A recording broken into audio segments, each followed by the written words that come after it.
अस्सलामु अलैकुम मोअज़्ज़िज़ सामीन। कुरान मजीद ने पिछली आयत में दो ग्रोहों के बारे में आगाही अता फरमाई।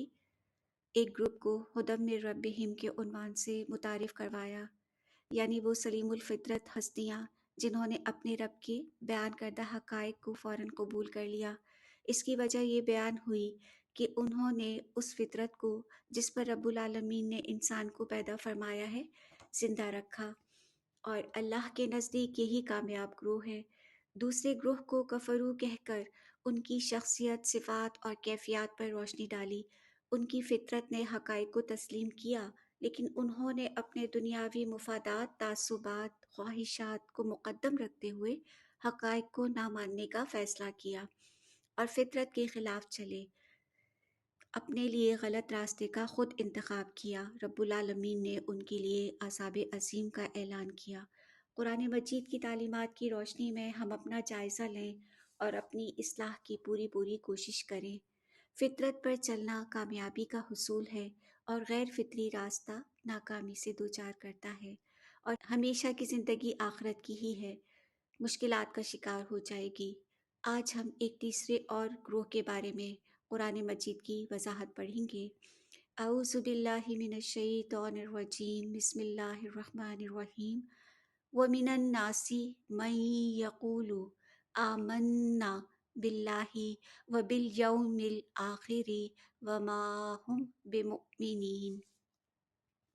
इसका तर्जुमा करते हैं। ये सूरह बकरा की आयत नंबर 8 है। और लोगों में से जो ये कहते हैं कि हम ईमान लाए अल्लाह ताला पर और आखिरत के दिन पर, और नहीं वो ईमान रखते।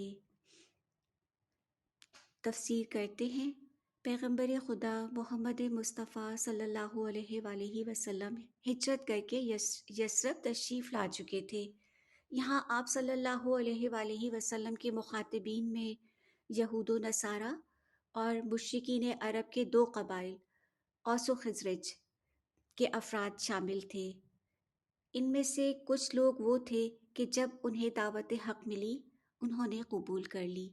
इन्हीं में से कुछ लोग वो थे कि जिन्होंने दावत हक़ को हक़ मानते हुए ना मानने का फ़ैसला कर लिया।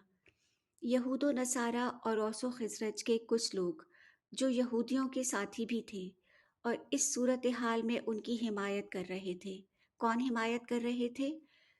औस व खज़रज के लोग यहूदियों की हिमायत की कोशिश कर रहे थे कि कोई ऐसी सूरत निकल आए कि हम जो कुछ हम पहले से मान रहे हैं वो भी बरकरार रहे और नई दावत के साथ भी कुछ मामला हो जाए। इस्लाम और यहूदियत के दरमियान एक समझौते की ख्वाहिश रखते थे। उनकी मुखालिफत मसालिहत पसंदी के पर्दे में छुपी हुई थी। हकीकत में थे तो वो मुखालिफ कबूल करने के लिए तैयार नहीं थे, लेकिन ये समझते थे कि खुली मुखालिफत करना अब मौजू नहीं है, क्योंकि मदीना में इस दावत को खुसूसी हैसियत हासिल हो चुकी है।